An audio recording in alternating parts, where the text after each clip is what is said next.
Hi folks, Tom from Fandabi Dozi. Thanks for tuning in. It's been a really busy back-to-back month. Been doing lots of teaching, get involved in some events, so I haven't had much time to go out with my camera. But I thought I'd quickly come out, have some time in the woods, get fire going, and answer some questions I've been getting. And the main couple of ones that I've been getting is basically asking me how I got into making videos, how I got to Bushcraft, and also what does Fandabi Dozi mean? Which is also a good topic to cover because I'm thinking about changing the name, maybe. Let me know what you guys think, leave a comment below. So also some quick housekeeping. The Highlander survival course is now live on Primal Bushcraft Survival website. I'll put a link in the description below. We've decided to go for an overnighter course, which is really exciting. Already had a few people booked on, so go check it out if you're interested. But let's get the video started. So what is Fandabi Dozi and why did I call my YouTube channel that? Well, a lot of people think it might mean something in an ancient language and it might be cool, but it's not really. Basically, I named the channel it before I thought I was ever gonna make lots of videos. It was the first time I went out to Malaysia to work at my friend's place back in 2012. The GoPro 2 had just come out, or at least I just got the GoPro 2. And it was the first time I'd ever done any filming. Basically, out in Malaysia, my friend and I were talking to some German girls, and we taught them that Fandabi Dozi was like a common Scottish word, a common Scottish phrase, which is not really. Fandabi Dozi is basically, it's a catchphrase from 80s TV show, Scottish TV show called The Crankies. They have a song and stuff. Fandabi Dozi, Fandabi Dozi. And it sort of means fantastic, everything's fantastic. Fandabi Dozi. So I was filming the whole time I was in Malaysia, got back, made my first ever YouTube video, and I had to make a YouTube channel to post it, and didn't know what to come up with the name. I had Fandabi Dozi in my head because I'd just come back from Malaysia, so I was like, oh, I'll just call it Fandabi Dozi, that's kind of funny. So that's basically how it started. So at the time I wasn't planning to make any more YouTube videos or, you know, make a big channel, but I really enjoyed filming. I thought it was really fun, so the years after that started to film some of my trips, filmed me and Richard walking around to Scotland, then wanted to film some of my survival trips, and then, you know, I was just doing it to show my friends and my family really. And then some of my survival videos started to get quite a lot of views and, you know, other people commenting on them, not just my friends and family, and they seemed to be quite popular, so I just thought, oh, I keep making them. Once or twice I thought about changing the name. I was like, alright, maybe I should come up with a better name rather than Fandabi Dozi, but for some reason I kept on sticking with it. I guess because it was different.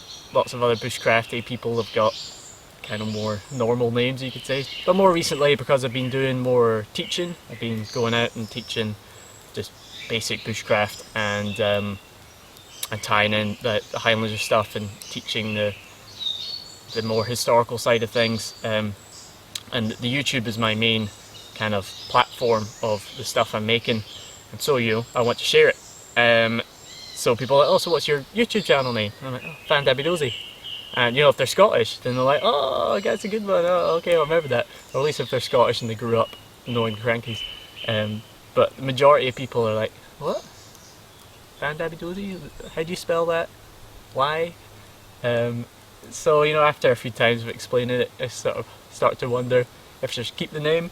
So if I do change the name, the content will still be the same. Still got tons of ideas for the Highlander series, but I also want to progress into some different series looking at basically how getting out into nature, connecting with our cultural and natural roots can benefit our well-being, our mental health and stuff like that. So I want to go down that sort of line of videos as well. So don't know if Fandabi Dozi works other than it's like positive mentality, Fandabi Dozi.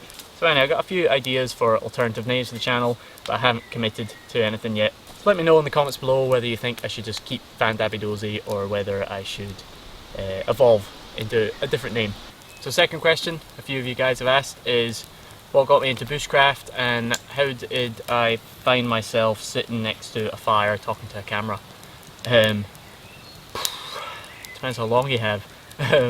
Basically, I was lucky enough that both my parents are very outdoorsy, really into hiking and climbing, and are very knowledgeable about the Highlands. Basically, all my childhood we spent almost every school holiday up in the Highlands, doing hiking, canoeing, camping, and also fishing. And I got completely obsessed with fishing when I was a kid. I caught my first fish when I was about 3 years old, and after that I was hooked. Get the pun. Me and my dad would do a lot of fishing, whether it was fishing in the sea for mackerel and pollock, or going fly fishing in lochs around the Highlands, trying to catch brown trout. And I think from a young age that experiencing the catching of something in the wild and gutting it, preparing it, and eating it, I guess that was a big part of my childhood. So it was something that drew me to that kind of way of living closer to nature, and getting your food like really fresh, and even just the hunt, the feel of the being outside with a purpose, and sort of stalking something. And I was always very interested in nature. Again, I was lucky enough I had people in my family that were knowledgeable about plants and animals of Scotland. And throughout my childhood, I'm not really sure when I first got into bushcraft per se, but obviously going out camping and being around fires and experiencing fishing. I mean my earliest memory, it's Ray Mears, like a lot of people my generation. Saw some of Ray Mears' TV shows. That was really cool, especially his stuff where he meets hunter-gatherer tribes. That was my favourite stuff.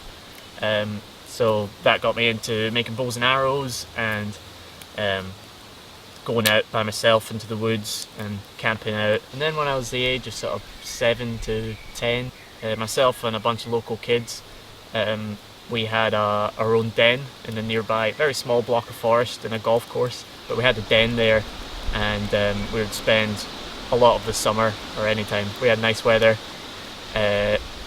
making shelters, climbing trees, lighting fires. We almost formed like a sort of tribe.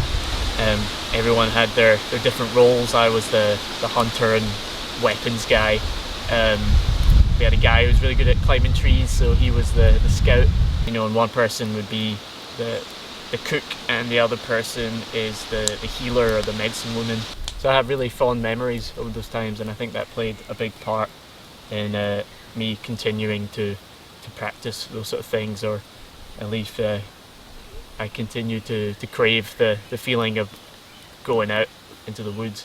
But then time goes on, and you hit puberty, and your friends start to change.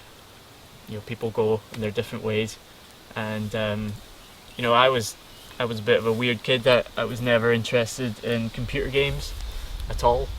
I didn't really watch a lot of TV either. I think there's periods I watched a lot of The Simpsons and South Park and stuff like that, but generally I didn't watch that much TV. So I still kept up that interest of bushcraft, or outdoor stuff, but most of my friends' interest had changed, and I only had a few friends that were really into outdoor stuff. I had some guys that I'd light fires with, and some friends who liked fishing. I also had a friend that I would go out shooting rabbits with.